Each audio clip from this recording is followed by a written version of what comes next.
ওমা কি করছো তুমি? Happy anniversary. Thank you. হ্যাঁ, কি রান্না করছো বলো অ্যানিভার্সারিতে? দেখ কি রান্না করছি, চিনতে পারিস? ওহো, মাটন মাটন। এটা এখন হয়নি, এবার হচ্ছে এটা কুকারে সিটি দেবো। আচ্ছা।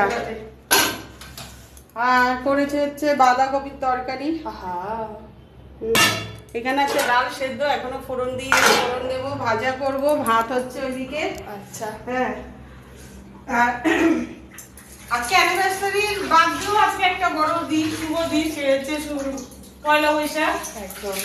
আমার বাবা যখন বেঁচে ছিল আজকের দিনে সব রকম আইটেম করতো, মাছ মাংস ডিম থেকে দই মিষ্টি হ্যাঁ, সবজি। আজকে বাবা নেই, দিনটা একটু মনে পড়ছে কথাগুলো, যে ছোট থেকে আমরা এই দিনে সবকিছু আইটেম খেতাম। এখন কমিয়ে দিয়েছি যেহেতু তোরা খাস না বলে। যাই হোক, বাবা যেখানেই থাকো শুভ নববর্ষের প্রণাম নিয়ে, ভালোবাসা নিয়ে।